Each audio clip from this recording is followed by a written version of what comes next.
Assalamualaikum warahmatullahi wabarakatuh.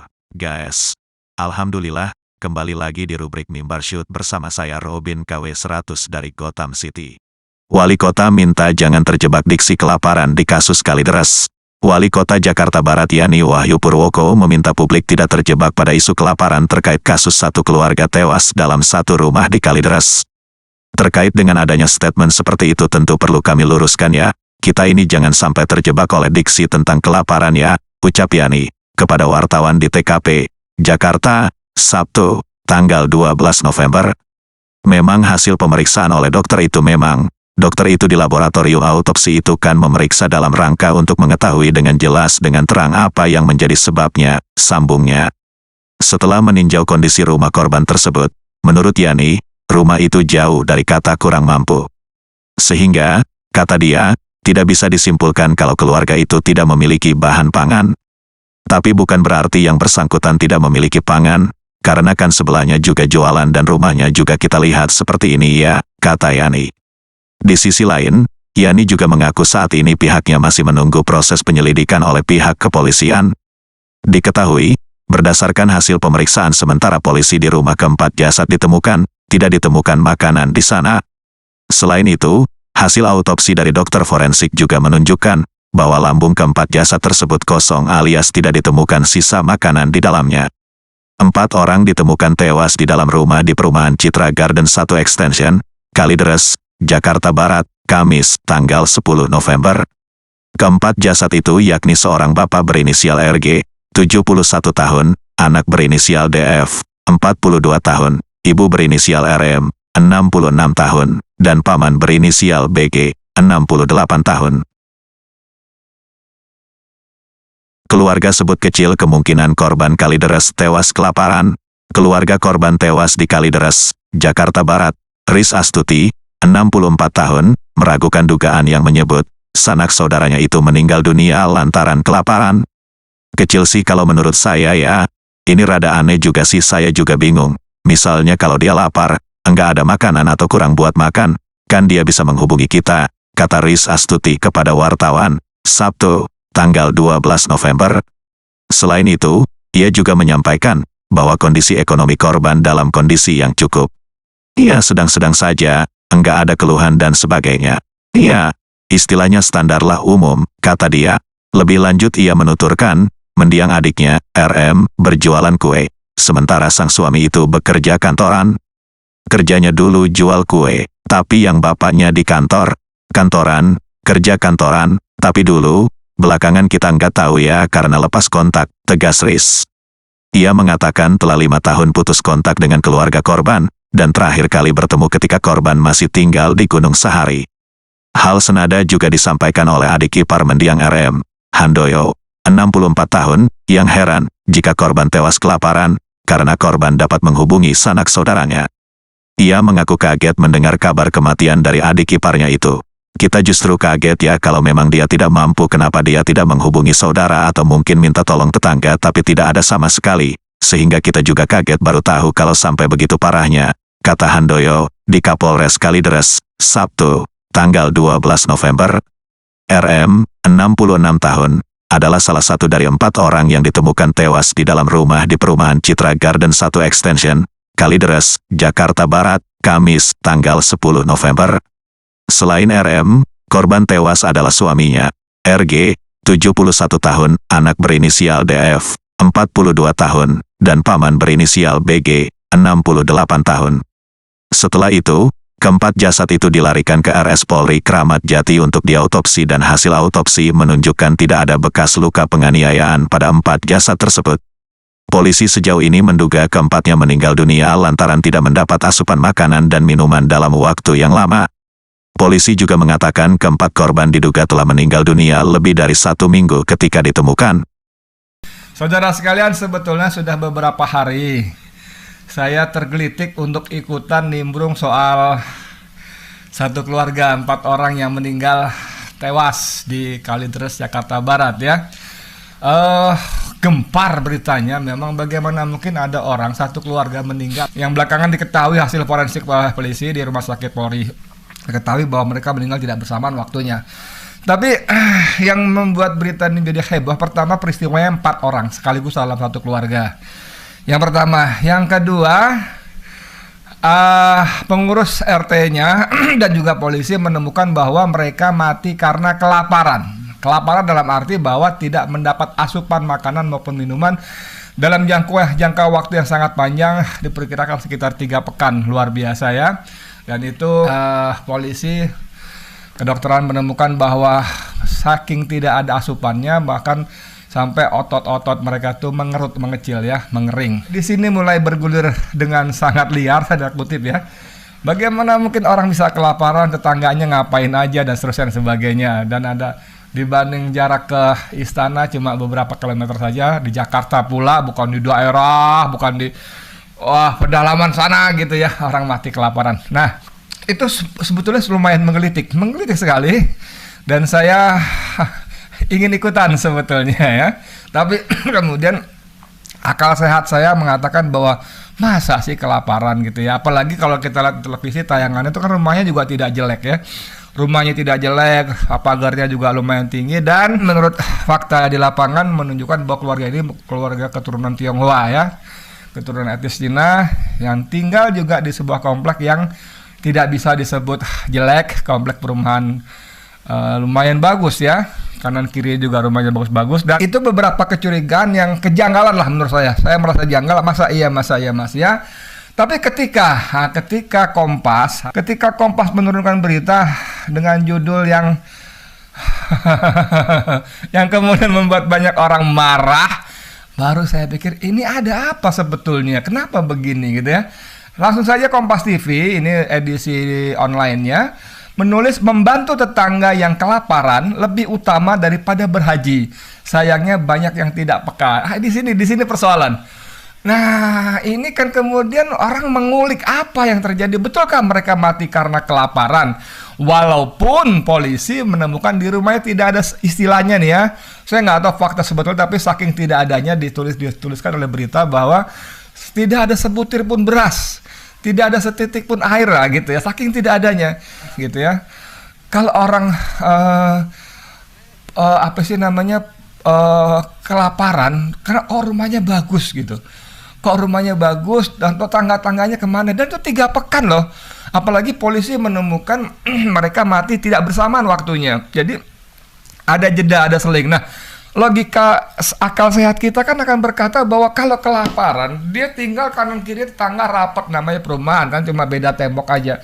Masa sih dia nggak minta tolong kepada tetangganya? Semalu apapun lah gitu ya, semalu apapun, tok Pak Bu Om Pak D apa segala macam, tante lapar dan sebagainya. Satu, yang kedua, ketika meninggalnya tidak berbarengan, masa sih keluarga itu kan 4 orang. Nah, waktu yang pertama meninggal kan yang 3 bisa heboh lah, minta tolong tetangga lah, apa, ini tidak gitu ya. Jadi asumsi tentang kelaparan jadi batal gitu ya. Nah, tiba Kompas TV menulis membantu tetangga yang kelaparan lebih utama daripada haji.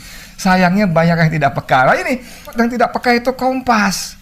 Apa urusannya mengkait-kaitkan dengan haji? Yang mati satu keluarga diduga karena kelaparan etnis Cina, non-muslim, dan tinggal di lingkungan wilayah mayoritas non-muslim.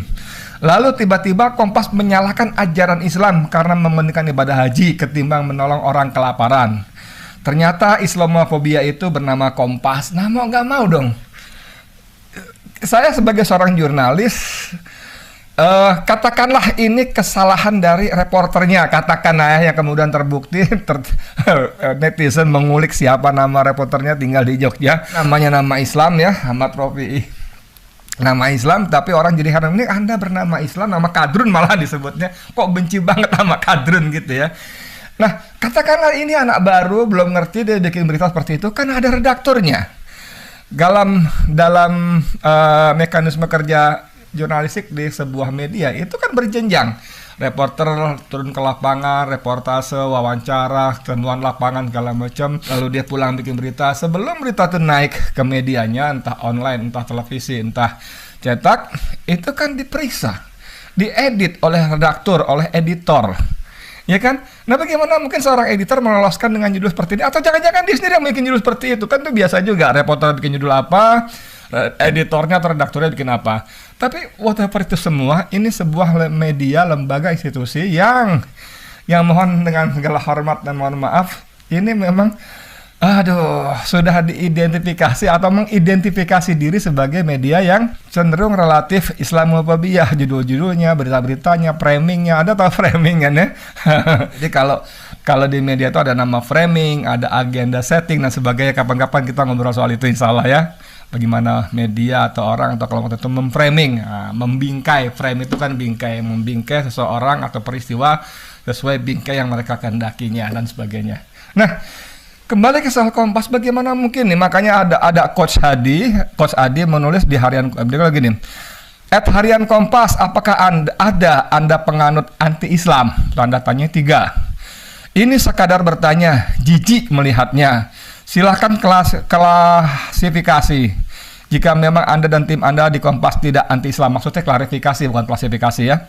Sebelum umat Islam marah dengan cara Anda menyudutkan Islam. Nah, ini yang saya sebut tadi memicu kemarahan orang. Kenapa sih? Jadi, kalau dia Kompas, reporternya, editornya, bahkan pemretnya, barangkali sebagai institusi, mau memframing, menyalahkan haji, Islam, kan ini kan ngomong soal kepedulian, judul dia. Judul dia kan soal kepedulian, bahwa memberi orang makan kelaparan itu lebih utama daripada berhaji. Kan orangnya lingkungan. Nah lingkungannya kan sekitarnya kan non-muslim. Kan yang paling tanda kutip paling wajib peduli kan lingkungan, sekitar, tetangga, kanan kiri. Harusnya kan begitu, ya kan? Nah ini, kalau mau mengkaitkan kenapa mesti haji Kompas ya? Kan bisa menulis bahwa memberi makan orang kelaparan jauh lebih penting, lebih utama daripada membangun IKN. Nah, misalnya gitu. Daripada membangun kereta api cepat misalnya begitu. Kan begitu banyak yang jelas-jelas ada tanggung jawab negara, kalau nggak salah pasal 34, fakir miskin dan yatim piatu terlantar dipelihara oleh negara. Misalnya begitu. Ini kalau dianggap orang miskin ya. Belakangan kita tahu itu orang miskin. Jadi cara memframing, menyudutkan haji, ajaran Islam yang jelas-jelas dalam syariat rukun Islam itu haji itu rukun bagian dari rukun Islam yang 5 wajib bagi setiap muslim yang mampu. Kemudian tanda kutip disalahkan oleh Kompas. Memberi makan orang lapar, kelaparan lebih utama daripada berhaji. Sayang yang tidak peka. Yang tidak peka itu Kompas. Ini kewajiban negara lebih wajib menyantuni rakyat yang kelaparan, gitu kan, ketimbang bangun IKN yang 466 triliun lebih, ketimbang memaksakan diri membangun kereta api cepat Jakarta Bandung yang tidak jelas untuk siapa dan biayanya terus membengkak dan negara seperti tersandera. Nah, saudara sekalian, ini ada beberapa fakta baru ya. Keluarga Tionghoa yang diduga tewas kelaparan dikenal mapan, hartanya capai miliaran rupiah. Saya baca sedikit 1-2 paragraf. Kasus tewasnya satu keluarga keturunan Tionghoa di Kalideres, Jakarta Barat masih menyisakan misteri. Sempat dikabarkan jika keempat korban yang merupakan satu keluarga itu diduga tewas akibat kelaparan. Hal itu merujuk hasil otopsi tim forensik Rumah Sakit Polri Kramat Jati saat melakukan pemeriksaan jasad korban pasangan suami istri Rudianto Gunawan 71 tahun dan Reni Magaretan Gunawan 68 tahun, serta anaknya Dian Febiana 42 tahun dan iparnya Budianto Gunawan 68 tahun. Nah, berdasar hasil pemeriksaan sementara, korban diduga 3 minggu tidak makan lantaran lambungnya kosong saat dilakukan pemeriksaan. Oke, ini informasi awal. Selanjutnya, di sisi lain, sosok keluarga yang tewas di rumahnya yang berlokasi di perumahan Citra Garden Extension Blok C, AC5, nomor 7, Kecamatan Kalideres, Jakarta Barat itu diduga karena kelaparan itu memiliki harta hingga miliaran rupiah. Hingga miliaran rupiah, saudara sekalian. Jadi bukan orang miskin.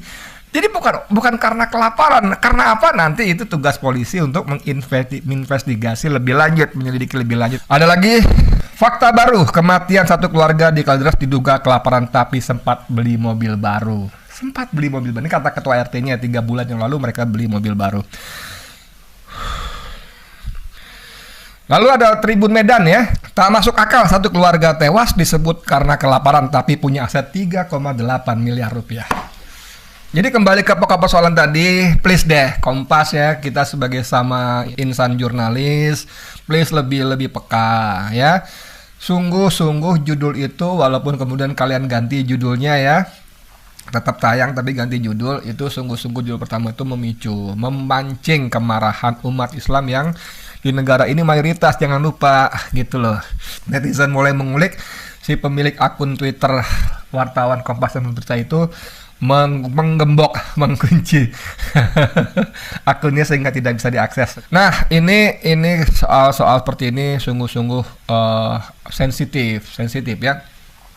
Sensitif deh, please deh. Ini kita dulu sebelum 2004 nih, sebelum ada fenomena cebong, kadrun, kampret segala macam, sebelum pilkada 2000 DKI yang membuat Ahok terjungkal, itu Indonesia itu hidup tentram, saling menghormati, hidup bersama, saling menghargai, tidak ada saling menistakan satu sama lain. Tapi begitu Ahok kalah sebagai gubernur, maka dimunculkanlah narasi seperti itu ya. Ini aduh, saya nggak ingin balik ke peristiwa masa silam yang sungguh membuat geram karena dampaknya sampai terus berkelanjutan sampai hari ini dan tetap dipelihara sampai hari ini terus. Nah, kalau media sekelas Kompas apalagi yang sungguh-sungguh tidak bisa disebut media abal-abal tentu saja ya, itu masih berperilaku seperti ini, mengambil bagian dari upaya pemecah belahan bangsa dengan sadar tidak sadar, dengan sengaja tidak sengaja. Tapi menurut saya untuk ukuran Kompas ini suatu kesalahan yang fatal. Mohon maaf tanpa mengabaikan media-media lain, tapi kalau untuk media yang kita sebut abal-abal atau apa, mungkin ya kelalaian, teledor segala macam mungkin terjadi. Tapi kalau ukuran Kompas yang saya dengar, karena ketika saya masih reporter di lapangan sampai tahun 96-an itu, teman saya juga dari Kompas ada, itu mereka punya jenjang mekanisme kerja yang cukup ketat. Teman saya dulu, saya ngepost di Departemen Perdagangan tahun 91 sampai 96 itu, ada teman saya dari Kompas, dia mengatakan bahwa pimpinan besar Kompas ya Pak Yaakob Utama itu kalau memberikan semacam briefing atau apapun namanya kepada wartawan baru, lama segala macam, itu selalu mengatakan akurasi, diulang sampai 3 kali. Dan kalau sekarang menjadi sangat teledor begini, dan sekali lagi saya tidak yakin ini sebuah keteledoran, saya tidak tahu ada motivasi apa, tapi memang Kompas sudah mengganti judul beritanya, tapi sampai hari ini mungkin saya kelewat. Sampai hari ini kita belum mendengar. Saya belum mendengar Kompas, mohon maaf karena judul berita seperti ini. Oke saudara sekalian, ini beberapa catatan penting seputar perkembangan kasus satu keluarga tewas di Jakarta Barat. Kali ini saya tetap seperti biasa menyerahkan kepada penonton Bang Edi Channel untuk memberikan kesimpulan. Tapi saya merasa ini sudah offset ya. Sudah offset dan perlu satu introspeksi yang sungguh-sungguh, sangat sungguh-sungguh dari Kompas. Saya Edi Mulyadi untuk KPNN. Assalamualaikum warahmatullahi wabarakatuh.